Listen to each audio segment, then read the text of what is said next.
que vamos a dar inicio. Hoy vamos a ver nomás los dos primeros versículos, que pudiera parecer que no tienen mucha enseñanza, pero sí. Hay los que están en palabra de Cristo y escucharon el inicio de Corintios, es bastante similar, así que va a ser muy similar el sermón, ¿verdad? Muy bien, mira, hablando de Efesios, yo creo que los que ya lo han leído, sí se han dado cuenta de que tiene muy bonitas enseñanzas para muchos de ustedes. Pero yo más que nada, la verdad, yo casi siempre oigo, yo mismo me he expresado, exaltamos otros libros de la Biblia. Casi nunca he escuchado de Efesios, pero hablan de, no sé, Génesis. Ya ves que Seth ahora anda fascinado con Génesis, ¿verdad? Romanos, Brian se muere con Romanos, otros Apocalipsis, Salmos, Proverbios, son excelentes libros. Pero mira, ¿sabes cómo se han expresado los grandes personalidades teólogas en el mundo? Te lo voy a leer. Efesios, un teólogo, una joya brillante de la literatura paulina. Fue la epístola favorita del reformador Juan Calvino. Y es el libro que más inspiró a Juan Bunyan para escribir El progreso del peregrino. Otro teólogo, Armitage Robinson, escribió Efesios, es la corona de los escritos de Pablo. Otro teólogo, Bill Pearson, dice la epístola paulina del tercer cielo, o sea, divina. El consenso general sobre Efesios es que se ubica en el plano más elevado en la literatura devocional y teológica desde los principios. Otros le llaman la reina de las epístolas. El reformador Juan Knox, en su lecho de muerte, pedía que le leyeran los sermones de Juan Calvino, pero sobre Efesios. Tremendo, ¿no? Así que pues, tremenda responsabilidad para poder, lo que me toca enseñar. Espero poder mostrar todas estas maravillas que tiene el texto. Así rápidamente, Éfeso vendría siendo lo que hoy es Turquía, para que te des una idea de dónde está ubicada, donde está el mar Egeo por ahí. Fue muy famosa porque estaba una de las 7 maravillas del mundo. El templo de la diosa Artemisa, o Diana, como le quieran llamar, uno era el nombre romano, otro el nombre griego, ¿verdad? Que era la diosa de la fertilidad, muy famosa, ¿no? Pero una de las maravillas del mundo antiguo, de las 7 maravillas. Era un centro, una ciudad muy importante, porque tenía un puerto donde era para la entrada a Asia, digamos, por medio de Éfeso. Entonces, era una ciudad donde, más grande que Mochis, imagínate, en cuanto a población. Era un centro político, educativo, comercial, ¿no? Entonces, tenía mucha importancia en su tiempo, ¿verdad? Ahora, esta carta la escribió Pablo desde la prisión en Roma, más o menos en el 60-62 después de Cristo, y es muy conocida como las epístolas de la prisión. ¿Por qué? Porque Pablo escribió 4 cartas desde la prisión en diferente tiempo. Por ejemplo, es Colosenses, Filemón y Filipenses, más Efesios, ¿no? Esas 4. Por ejemplo, en Efesios 6:21, te lo voy a leer así rapidito, para que también ustedes sepan mis asuntos y lo que hago, y todo se los va a hacer saber Tíquico, hermano amado y fiel ministro del Señor, al cual envía a ustedes. Entonces él envió esta carta por medio de Tíquico, ¿verdad? Muy bien, es muy posible que la iglesia de Éfeso la inició Priscila y Aquila, por Hechos 18, ahí explica un poco, donde Pablo los deja ahí, ellos empiezan a distribuir el evangelio. Después, al tercer viaje misionero, Pablo llega y se queda 3 años y la iglesia pues prospera enormemente, ¿no? Después se va y deja a Timoteo, y es donde salen estos famosos ancianos que se desviaron de la fe, Himeneo y Alejandro, que vienen en la escritura, ¿no? Y empezaron a propagar mucha falsa doctrina, y es donde pues Pablo escribe a Timoteo en la carta de Timoteo sobre esos asuntos que arreglar. Entonces la iglesia esta creció muy bien y sólida en todos los sentidos. Fue una excelente iglesia. Pero ¿qué crees que pasó unos 30 años después? Alguien escribió otra carta, no sé si te acuerdas. Alguien escribió otra carta, la última, al apóstol Juan. Señor Cristo le escribe, dice, escríbele a Éfeso. Y en Apocalipsis 2 dice, escribe el ángel de la iglesia en Éfeso, el que tiene las 7 estrellas en su diestra y el que anda en medio de los 7 candeleros de oro. Y dice ese, o sea, refiriéndose a la iglesia, yo conozco tus obras y tu arduo trabajo y paciencia, y que no puedes soportar a los malos, y que has probado a los que se dicen ser apóstoles y no lo son, y los has hallado mentirosos. Ya has sufrido y has tenido paciencia, y has trabajado arduamente por amor de mi nombre y no has desmayado. Es decir, una iglesia que tenía ministerios, bien organizada, enseñaban la sana doctrina, rechazaban la falsa doctrina, muy ortodoxa. Y le dice el Señor Jesús, pero tengo contra ti que has dejado tu primer amor. Y entonces vienen las advertencias. Y esta iglesia, unos años después, desapareció. Se fue. Una iglesia de tantos años se perdió porque no le hizo caso al Señor Jesús. Bueno, la carta de Efesios tiene 6 capítulos. Los 3 primeros, pura doctrina. Mucha sustancia, ¿verdad? Mucha sustancia. Mucha carnita, como decimos. Y los 3 últimos es doctrina aplicada. Pura exhortación y aplicación para nosotros de cómo vivir de acuerdo a las enseñanzas que nos está diciendo Pablo ahí, ¿verdad? Y es una carta que tiene un mensaje especialmente porque uno de los misterios en el Nuevo Testamento, si recuerdan, era la iglesia, donde iban a estar judíos con gentiles. Nosotros somos gentiles. Entonces, ¿cómo se iban a juntar? De acuerdo al Antiguo Testamento era casi imposible. Entonces, un judío cristiano era imposible congregarse con un gentil. Para él era casi aborrecible. Y Pablo manda ahí que no importa, no hay barreras. El día de hoy tú puedes decir, bueno, ya no hay judíos y todos somos gentiles, ¿cuál es el problema? El día de hoy, alguien que estudió maestría, con alguien que no fue a la primaria, alguien que tiene una posición económica muy grande, que no tiene sustento, alguien que tiene educación, que no tiene educación, que es de rancho, que es de pueblo, que es de ciudad. Esas barreras parecen muy simples, pero existen dentro de las iglesias. Por algo, en Efesios 4, ve lo que dice Pablo. Ruego, ¿por qué rogaría Pablo? Con toda humildad y mansedumbre te soportes con paciencia los unos a los otros en amor, solícitos en guardar la unidad. Porque no es fácil la unidad, aunque ya no existan judíos con gentiles. Todos seamos iguales, pero es un problema. Bueno, otro de los puntos de Efesios que enseña es que tenemos todas las bendiciones que Dios nos dio en la salvación, un montón de bendiciones espirituales. Y dice, bueno, si quieres estas, vive así. Te voy a dar una ilustración para ver si se entiende lo que quiero decir. Esta ilustración es real, sucedió en Estados Unidos. Dice, pasó a la historia con esta persona como la vara más grande de Estados Unidos. Sin embargo, cuando murió en 1916, esta señora se llama Hetty Green, dejó bienes valorizados en más de $100 millones. En ese tiempo, imagínate, es una fortuna. Bueno, esta señora comía avena fría para no calentarla porque costaba dinero. Avara.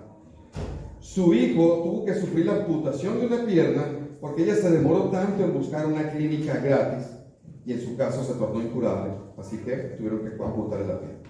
Ella era rica, pero eligió vivir como pobre. Uno le llamaron excéntrica y otros locos, ¿verdad? Fue tan tonta que precipitó su propia muerte provocado por un ataque de apoplejía cuando discutía sobre el valor de beber leche descremada. Una tontería. Bueno, pero Hetty Green es una ilustración de muchos creyentes hoy en día que tienen a su disposición riquezas ilimitadas en Cristo, pero a pesar de ello viven como mendigos, espiritualmente hablando. ¿Me explico?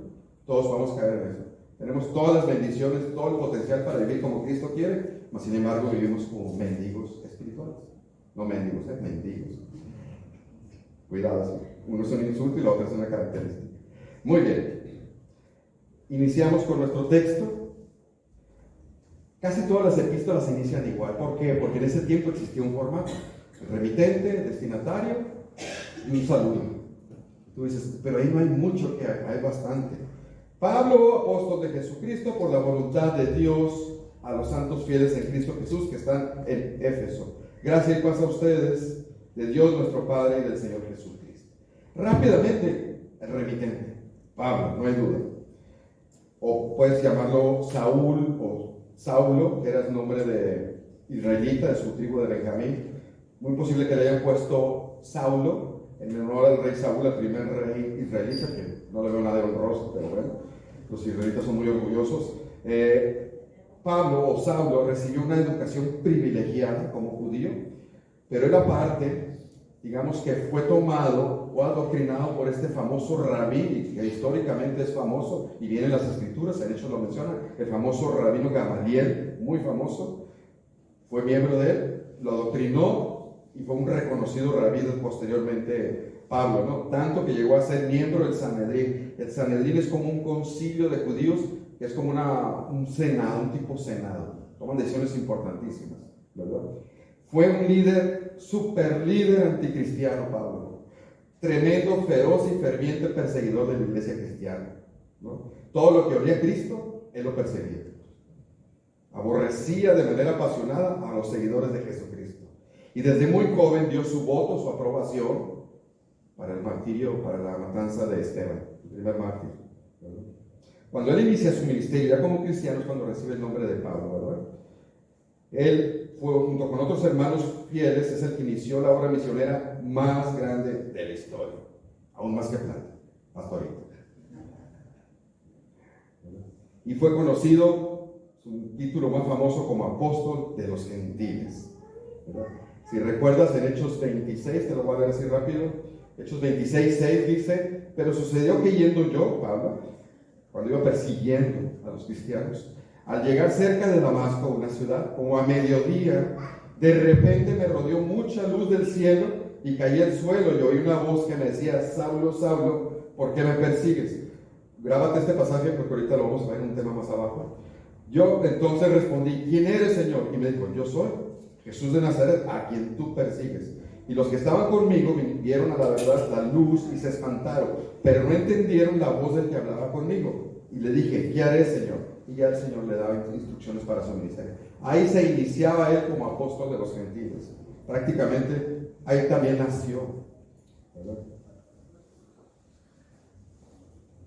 Muy bien. Si tú lees ahí Pablo, apóstol de Jesucristo por voluntad de Dios, ¿qué podemos observar? Ahí hay un principio. Un principio. El principio es que Dios levanta al liderazgo. En este caso, un apóstol, todavía mayor. El mayor de los líderes eclesiásticos es un apóstol. Dios levanta a los líderes. Es decir, nadie puede decir: yo me pongo de apóstol, yo me pongo de pastor en esta iglesia. Nadie puede hacer eso. Tiene que ser Dios el que los levanta. Y Dios los llama y los levanta. Y son dos cosas diferentes. Y no suceden al mismo tiempo. Dios llama a una persona, espera un tiempo suficiente, prudente para prepararse y luego lo levanta. ¿Verdad? Son dos cosas distintas.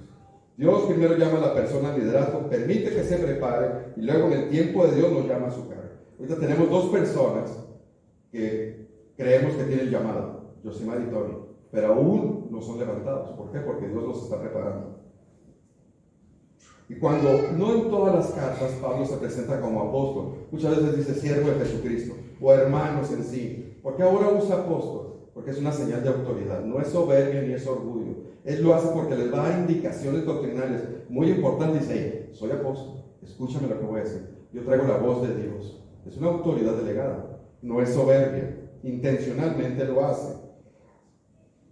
Y él no era apóstol de X lugar o de cierta denominación. Apóstol de Jesucristo. Y al decir apóstol de Jesucristo es que se somete a lo que Jesús diga, no a lo que él quiera decir. Ahorita vas a entender por qué estoy yéndome por este camino.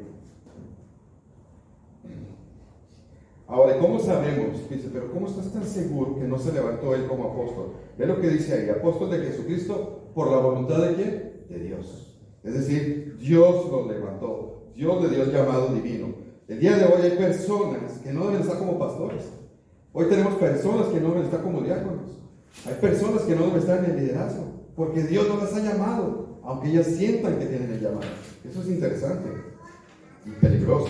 ¿Sabes por qué muchos están así? Por practicidad. Como no hay, levántese el hermano fulano, porque es el que más conoce la palabra, porque es el que tiene facilidad de palabra. No, si no tiene el llamado de Dios, no se va a levantar. Aquí no entra la practicidad en la iglesia.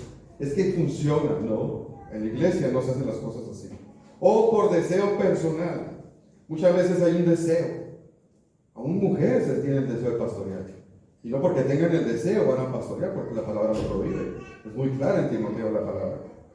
Por ejemplo, en Timoteo, 1 Timoteo 3:1, donde vienen los requisitos para pastor, dice: palabra fiel, si alguno anhela a este llamado, un deseo, anhela, obispado, es decir, pastorado, muy buena obra desea. Pero dice: hey, pero es necesario, y empieza a dar una serie de requisitos. Es decir, no nomás por el llamado, es necesario ciertas cosas, ¿verdad? Porque el llamado es un sentimiento que puede ser muy subjetivo. Una cosa, cualquier persona lo puede sentir. Cualquier persona puede decir que tiene el deseo de ser pastor, de ser líder. No todo deseo viene de Dios. Si alguien tiene el deseo de ser pastor, no precisamente viene de Dios, ¿verdad? ¿Por qué? Se debe de manifestar ciertas características, ciertos frutos. Por ejemplo, si alguien dice que quiere ser pastor y no le gusta estudiar, pero estudiar a fondo, libros de teología, muchos, no puede ser pastor. Es mentira, esa persona no la está llamando Dios. ¿Sí? Si Dios le llama, le va a dar hambre por estudiar, porque no va a permitir que una persona entre al pastorado sin prepararse. No lo va a permitir. Y si lo hace, es a expensas de la voluntad humana, no la voluntad de Dios. ¿Sí? Tiene que tener un gran deseo por estudiar y por aprender. Tiene un gran deseo por apartarse del pecado, es decir, por santificarse. Si tenemos una persona que quiere ser pastor, pero no le preocupa mucho el estilo de vida y es bastante mundano, no. Es alguien que se preocupa mucho por aprender sobre situaciones humanas. Oye, este pecado, ¿cómo lo ataca? Oye, esto, ¿cómo le da consejería a esta situación? Oye, ¿qué pasa cuando alguien está en esa situación? Tiene un interés genuino por aprender, nada más por el sentido de ayudar. Es alguien que quiere servir a las ovejas. Otro, muy notable, tiene un interés enorme en la esposa de Cristo. Un interés enorme por la iglesia. Todos los asuntos de la iglesia le competen, le interesan, tiene llamado. Si reúne todas esas características, esa persona tiene llamada. ¿Verdad? Y luego lo último, es confirmado por las personas. Empiezan a verlo y dicen, esta persona yo creo que lo está llamando para pastor. Pero cuidado también, porque hay muchas personas inmaduras que nomás porque creen que alguien tiene facilidad de palabra o domina cierto lenguaje bíblico, lo está llamando para pastor. No, para nada. Tiene que reunir todas esas características, ¿verdad? Ahora, hay personas que son muy sociales, les encanta estar con las ovejas, no necesariamente esa es una característica para ser pastor.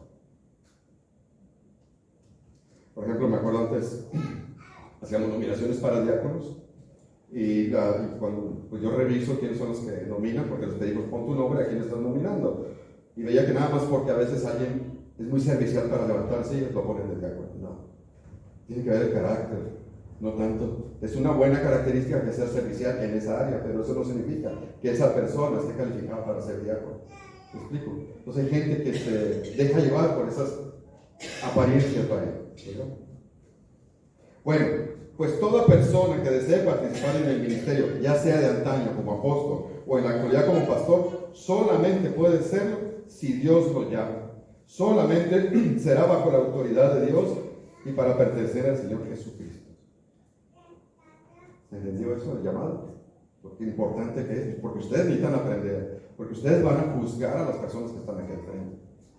Van a participar muchas veces en la nominación de diáconos y en la confirmación de algunos pastores. Ustedes van a trabajar y tienen que ser objetivos, no subjetivos. Que yo siento, no. Aquí no se trata de que siento. Yo pienso, yo creo que la palabra dice esto. Alicia. Ahora, una palabra que ha estado muy distorsionada últimamente, los últimos 30 años, ha habido un movimiento muy fuerte. Por ejemplo, se llama la Nueva Reforma Apostólica o la Segunda Era Apostólica. ¿Sabes de qué trata esto? Ahora hay apóstoles por todos lados. ¿Qué opinas de eso? ¿Qué dice ahí? Apóstol de Jesucristo. ¿Sabes qué significa la palabra apóstol? Es muy importante eso. La palabra apóstol es una transliteración. ¿Qué significa transliteración? Que del griego pasó al español casi con las mismas palabras. Entonces, apóstolos es en griego, en español es apóstol, ¿verdad? Pero el problema que tiene tres significados en la Biblia. Ese es el problema. Y es donde muchos se confunden al interpretarlo y sacarlo del contexto y decir, entonces yo también puedo ser apóstol. Cuidado, ¿en qué sentido lo estás manejando? Tienes que saber qué significa la palabra apóstol. Es como la palabra diácono. El día de hoy hay iglesias que tienen diaconisas. ¿Por qué? Nada, porque se menciona que Phoebe fue diaconisa. No era diaconisa, era servidora. ¿Me explico? Diáconos también es una palabra que está transliteró, ¿verdad?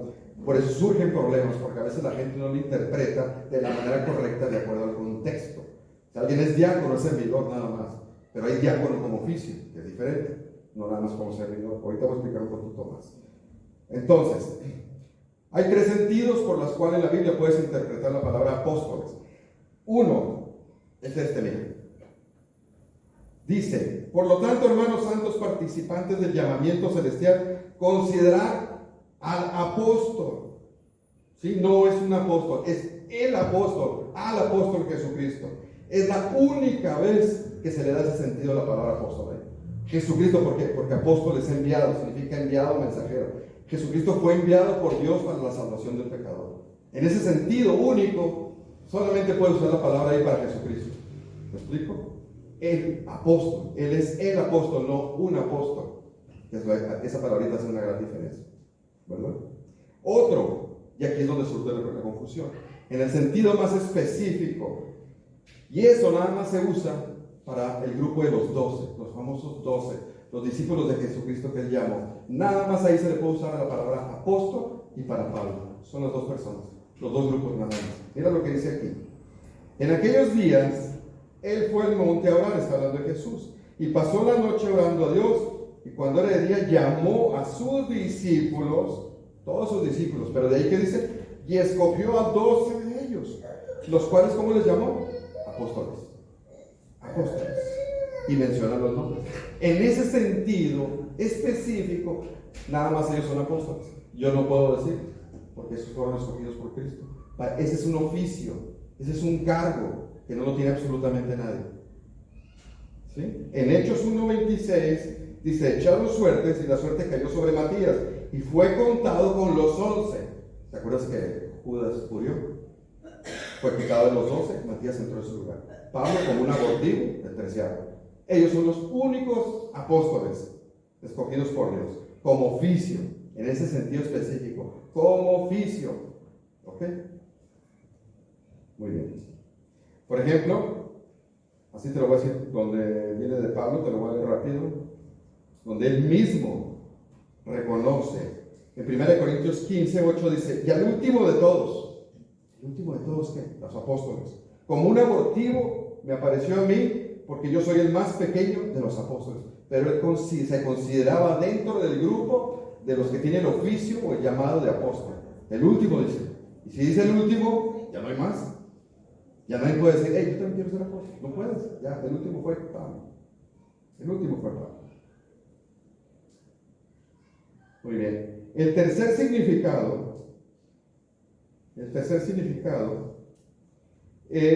era también considerados apóstoles en un sentido diferente al mencionado anteriormente. Ciertos líderes escogidos por las iglesias para una tarea específica. Es decir, si la iglesia de Macedonia iba a enviar una ofrenda con un grupo de hermanos como Bernabé, eran apóstoles, o sea, enviados, pero no como cargo o oficio.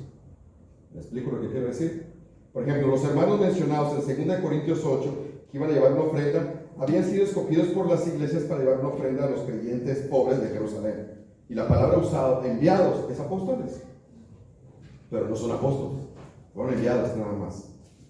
Epafrodito había sido escogido por la iglesia de Filipo para llevar ayuda material a Pablo, es decir, fue apóstolos, fue enviado, es todo, pero no era un apóstol como oficio, para nada, ¿verdad? Ahora, entonces me dices, si nada más hubo los 12 y Pablo, ¿cuál es el requisito? Porque el día de hoy hay personas que se aparecen y se autodenominan apóstoles. ¿Cómo? Ya ven unos requisitos. Hay requisitos para ser apóstol. Te lo voy a decir. En Hechos 1:21 al 22 hay unos requisitos. Dice, es necesario, o sea, es obligatorio para ser apóstol, que de estos hombres que han estado juntos con nosotros todo el tiempo que el Señor Jesús entraba y salía entre nosotros, y comenzando desde el bautismo de Juan hasta el día en que entre nosotros fue recibido arriba, uno se ha hecho testigo con nosotros de su resurrección. Primer requisito para ser apóstol, por si te interesa, tienes que ser testigo ocular de la resurrección de Jesucristo. ¿Qué significa eso? Que tú con tus propios ojos viste al Señor Jesús con el cuerpo glorificado. Ese es un requisito. Y hubo muchas personas que vieron al Señor y no fueron apóstoles. Recuerda que se le apareció a muchísima gente. Él estuvo 50 días con el cuerpo resucitado, glorificado, ministrando con muchas personas, pero no todos eran apóstoles. Pero es un requisito para ser apóstol. Y tú dices, oye, pero ¿y Pablo? Si el Señor ya había ascendido, se le apareció físicamente. Tuvo esa revelación y lo vio. Por eso es como un abortivo, ¿verdad? De hecho, en 1 Corintios, él defiende su apostolado, dice, no he visto a Jesús, el Señor nuestro. Él lo vio. Es el último que ha visto. Nadie puede decir que ha visto al Señor Jesús, porque el Señor Jesús ya se fue y no ha vuelto. Nadie puede hacer eso. Nadie. Y el que lo diga está mintiendo, ¿verdad? Segundo requisito para ser apóstol: la doctrina la recibe por revelación, o aprendieron por ellos mismos. Los 12 estuvieron 3 años aprendiendo las doctrinas con Jesucristo. Pablo no la aprendió en nadie. Nadie se le enseñó. Por revelación de Cristo la recibió. El día de hoy, ¿cómo puede alguien decir, no, sí, a mí Cristo me lo enseñó? ¿Cómo? Si ya no existe la revelación, ¿cómo? No es posible. No es posible. En Gálatas, creo que sí lo puse. Dice, mas les hago saber, hermanos, que el evangelio anunciado por mí no es según hombre, pues yo no lo recibí ni lo aprendí de hombre alguno, ni siquiera los otros apóstoles lo enseñaron, sino por revelación. Estuvo muchos años aparte y después regresa y conoce a los apóstoles. Nadie le dio enseñanza. Tercer requisito. ¿Cuál crees que es el tercer requisito? Tienes que hacer señales, prodigios y milagros acorde a un apóstol. ¿Sí? Por ejemplo, sí lo puse, Hechos 5. Dice, y por la mano de los apóstoles se hacían muchas señales y prodigios en el pueblo. Hay muchos versículos que hablan de que ellos hayan las señales de apóstol, ellos no tienen las del nombre, son señales de apóstol. ¿Sí?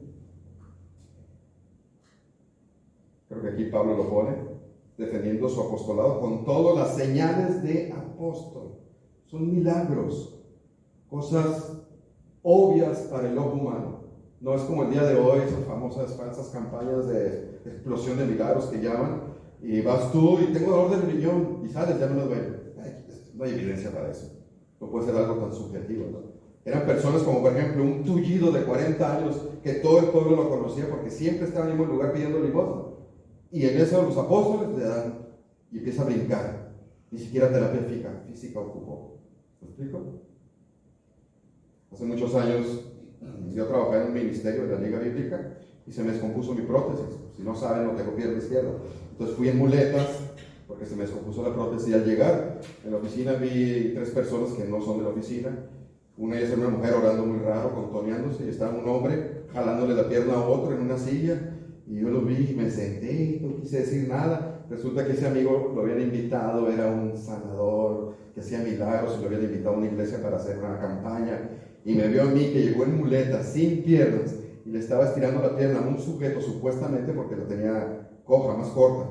Entonces cada vez que le jalaba le decía, parte, ya casi, no, siéntate, y le volví a jalar. Y así estuvo como 10 minutos hasta que supuestamente le empezó a crecer un poco la pierna, pero nunca le quedó como le debería de quedar. Pero a mí nunca le dijo nada. ¿Por qué crees? No iba a poder lograr nada, obvio, era demasiado evidente, no podría ser un milagro. Y yo no le dije nada tampoco, ¿verdad? Pero bueno. Entonces los apóstoles sanaban de manera extraordinaria, inmediata, completa, irrefutable y continua. La evidencia era contundente. De hecho, nunca ha habido tantos milagros semejantes como en la era apostólica. No quiere decir que el día de hoy Dios no haga milagros, claro que sí. Y cuarto y último requisito para ser apóstol, ser escogido por Dios. Ser escogido por Dios. ¿Verdad? Muchas personas oyeron la palabra de Dios directamente de los labios de Jesús. Haber aprendido la doctrina directamente de Cristo, haberlo visto ocularmente y hacer milagros no era suficiente, sino ser escogido por Dios como apóstol. Por ejemplo, en Hechos 1:2 dice, hasta el día en que fue recibido arriba Jesús, después de haber dado mandamiento por el Espíritu Santo a los apóstoles que había escogido. Esos son los 4 requisitos para ser apóstol. O sea que lo que tienes que concluir es que el día de hoy no puede haber apóstoles. No puede haber. Porque no se cumple ninguno de los 4. No se puede cumplir. Eso es suficiente. Pero como la gente ignora esto, ignora las 3 interpretaciones que tiene la palabra en la Biblia, por eso el día de hoy todavía hay personas que pueden creer eso, ¿no? Ahora, ¿cuál era el propósito de un apóstol? Era el levantamiento y el desarrollo de la iglesia primitiva. Eran los de mayor posición y rango y autoridad para dirigir los inicios. Ellos fueron escogidos por Dios para poner el fundamento. ¿Qué es el fundamento? El cimiento. Cuando tú construyes una casa, construyes el cimiento una sola vez. Lo pones y ya edificas la casa. Bueno, ellos pusieron el fundamento por revelación. Ya nadie puede poner otro fundamento. No puede estar añadiendo al fundamento otro fundamento. No se puede hacer eso. Nadie hace eso. Entonces, por lo tanto, no se ocupan apóstoles.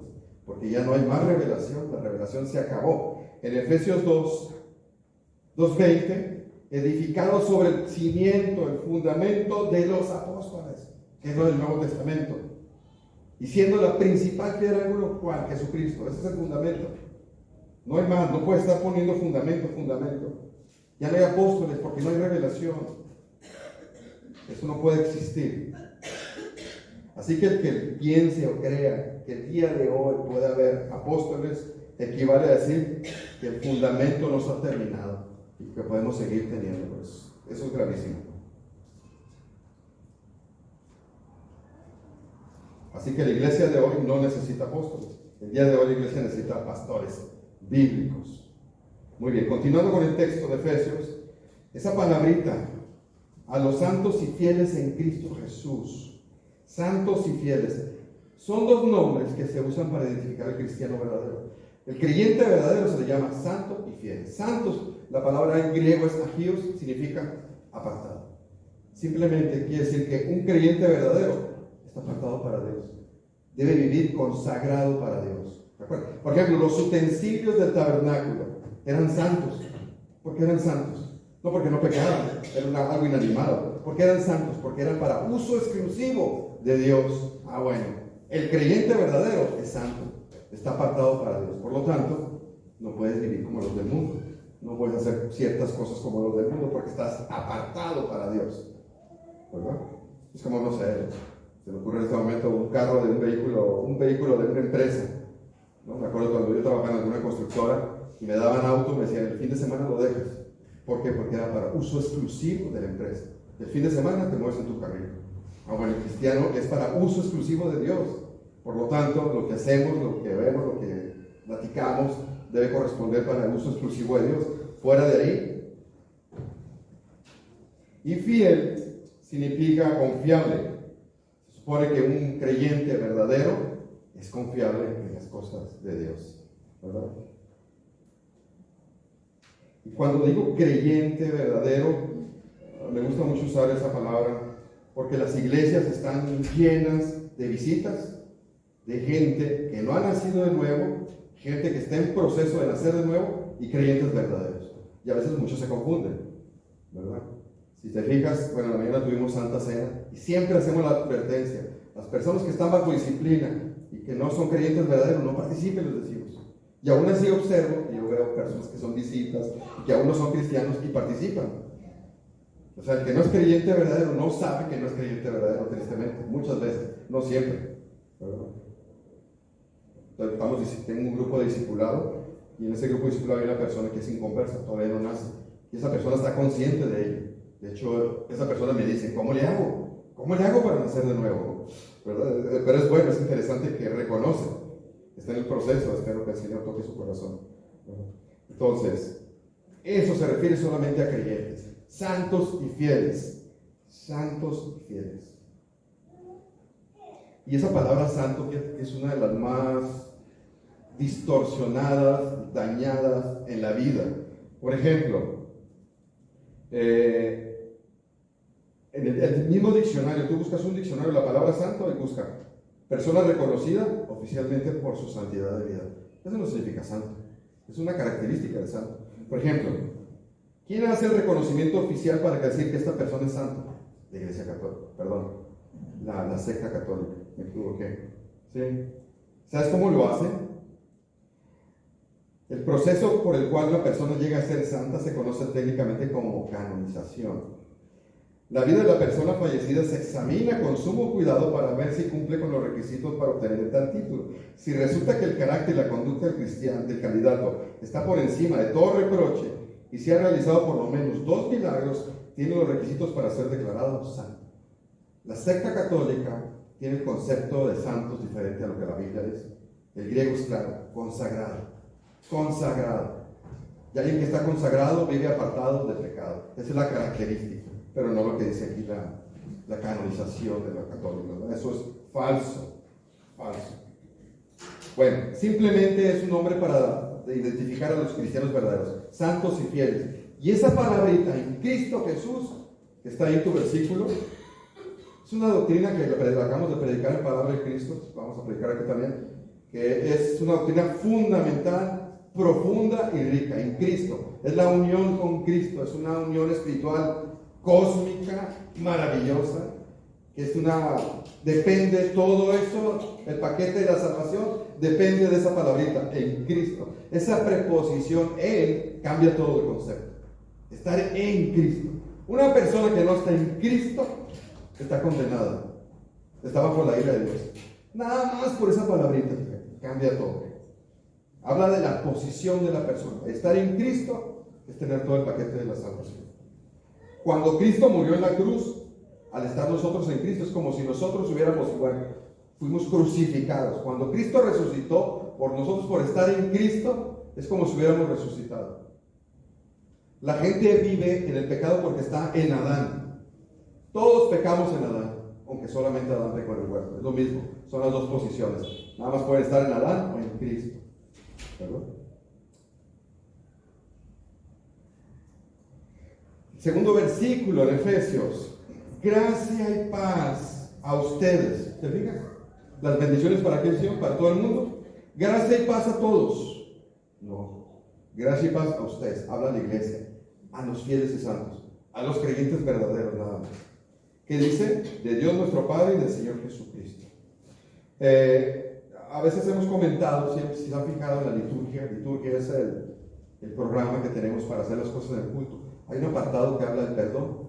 ¿Sí? Que ahorita fue un poquito antes del hermano Luciano pasó, habló del perdón. ¿Por qué hablamos del perdón? No estamos hablando vamos a examinarnos ahorita y a pedirnos perdón todos nosotros. No estamos hablando de eso. Estamos hablando del perdón obtenido por Dios. Entonces es un momento de adorar a Dios por el perdón que hemos obtenido sin merecerlo de Él. Entonces lo adoramos y lo exaltamos porque es lo más importante que puedes tener en la vida es ser perdonado. No ser perdonado es no estar en Cristo. Es lo más grave que le puede suceder al ser humano. Mucha gente cree que lo más importante en la vida es salud. Es tener trabajo, tener familia, tener sueños o metas, o de conseguir el amor de tu vida. No. Lo más importante en la vida es ser perdonado por Dios. Ser perdonado por Dios. Es lo vital. De hecho, la gente no sabe que Dios está airado con el impío todos los días. ¿Por qué está airado? Porque no se ha arrepentido. Porque cada momento de su vida lo ofende. Está condenado. Esa persona no sabe. Acuérdate que a la iglesia se les dio el ministerio ¿de qué? De la reconciliación. ¿Por qué reconciliación? Pues en hebreo dice, terrible cosa es caer en manos de un Dios airado. ¿Por qué? Porque es la condenación. Por eso nosotros tenemos el ministerio de predicar el evangelio, pero tenemos que decir las malas nuevas, las malas noticias para que puedan entender las buenas noticias. Pero la gente no entiende las malas noticias. ¿Cuál es? Que no estás perdonado, que Dios está enojado contigo. ¿Verdad? Dice, gracia y paz. Gracia y paz. Hay dos tipos de gracia, ya hemos dicho, la común y la especial. La común es la que recibe todo el mundo, dice el de Mateo. Dios hace llover sobre justos e injustos. Es decir, puede ser alguien inconverso, un impío, alguien que no es creyente, y Dios lo prospera económicamente. Tiene empresas y Dios lo bendice. Dios le sana de un cáncer. Dios le puede dar familias hermosas a esas personas. Esa es la gracia común, pero se va a ir al infierno. No. Es como nosotros que tenemos cada 2 años el ministerio dental, ¿cómo le llaman? La clínica dental, donde vienen hermanos de Estados Unidos y hacen trabajos gratuitos dentales a la gente. Entonces el pastor les exhorta mucho a la gente, pero compartan ese evangelio. ¿De qué sirve que vayan al infierno con sonrisas muy bonitas, dientes muy bien? Compartan ese evangelio. Esa es la idea de hacer la clínica dental, no tanto labor social. Las buenas obras no salvan a nadie, ¿no? Sino simplemente es una puerta para entrar y compartir el evangelio. ¿Me explico lo que quiero decir? Eso es gracia común. Eso es gracia común, es parte del amor de Dios, como al inconverso, aún ellos, de no querer nada con Él, les comparte esto, ¿no? Y está la gracia especial, que solamente es derramada a nosotros, a los redimidos, a los santos y fieles, a los que están en Cristo. Esa es la gracia especial, ¿verdad? Y de esa gracia especial, por eso es el saludo que los judíos y los cristianos acostumbraban cuando se encontraban, gracia y paz, porque tiene un montón, tiene muchos significados esas dos palabritas, no nomás, hola, ¿qué tal? Buenos días, ¿cómo estás? O gracia y paz, no, tiene mucho significado. Gracia es que Dios te dé gracia Porque ya eres salvo, pero también te da la gracia para vivir de la manera correcta, santamente. Todo lo que ocupas para vivir rectamente, te lo va a dar en la gracia de Dios. Eso es lo que quiere decir esa salud. Y paz es el resultado de esa gracia. Como mencionaba ahorita, la gente no sabe que Dios está irado con ellos, pero el creyente ya tiene paz con Dios. No tanto esa paz tranquila que me puedo dormir. Claro, es un efecto. Es un efecto. De hecho, los impíos no deben dormir a gusto. Es terrible. Es terrible estar en contra de Dios, ¿no? Pero nosotros ya tenemos esa paz. Por eso es una paz que la gente no entiende. La paz del creyente, ¿verdad? Por ejemplo, esa paz viene de que Romanos 8:1, ¿cómo dice? Ninguna condenación hay para los que están en Cristo Jesús. Ninguna. Y otra vez vuelvo a usar para los que están en Cristo, ¿te fijaste? Es la misma doctrina, la unión con Cristo. Ninguna condenación. O sea, ninguna, esa es la gracia. Por eso ahora tenemos paz. Porque ya no hay condenación para el creyente. Aunque peque, como dicen algunos no creen. Romanos 5:1, justificados. ¿Qué es justificados? Ya estás declarado inocente. Ya, como estás en Cristo, la vida perfecta de los 30 y tantos años que vivió Cristo, la veo en ti, por eso no te veo a ti. Cristo, Dios Padre, cuando me ve a mí, no me ve a mí, me ve Cristo en mí, porque fue imputada su vida perfecta. Pero todos mis pecados se le imputaron a Cristo, la doble imputación, porque estamos en Cristo. Por eso ahora hay paz. Por eso tenemos paz, ¿verdad? Justificados por la fe, tenemos paz para con Dios. Así que el día de hoy el creyente verdadero, el Hijo de Dios, puede estar pasando, fíjate bien lo que voy a decir, pasando por las pruebas más difíciles de su vida, ya sean salud, trabajo, relaciones dañadas, tu pareja te va a dejar, cualquier otra tribulación, y él podrá experimentar cierta paz especial que solo nosotros podemos tener, solo por estar en Cristo, si entendemos bien eso, solamente nosotros, porque entendemos lo que es un Dios soberano. O sea, como veíamos en la mañana el pastor Brian citó este pasaje, según de Timoteo 3:16, fíjate la promesa negativa. Para los que quieren vivir piadosamente, padecerán persecución. O sea, Dios me está diciendo que si soy muy fiel, es muy posible que voy a tener problemas, sí, pero ten paz, porque yo he vencido al mundo, dice. Parece una paradoja, pero no, es verdadero, es verdadero. Cuando entiendes que Él es soberano, que tiene absolutamente todos los eventos controlados. Yo no sabía que iba a hacer esto, pero Dios ya sabía que yo iba a levantar el vaso sin saberlo. Aún eso controla. ¿Tú crees que el problema más grande que tengo afuera no lo controla Dios? Cristo, cuando estaba en el vientre de su madre María, controlaba la creación. ¿Tú crees que no controla mis problemas? Pero si no lo soluciona como yo quiero, no importa. Tengo que tener paz, porque Él los está realizando. Todo está bajo su control. Todo. ¿Sí? Y más cuando entiendes que Él es sabio y amoroso. Y todos los juicios que hace para nosotros, no para los demás, son para nuestro bien. Y son producto de su amor. ¿Qué mejor? Todo nuestro provecho.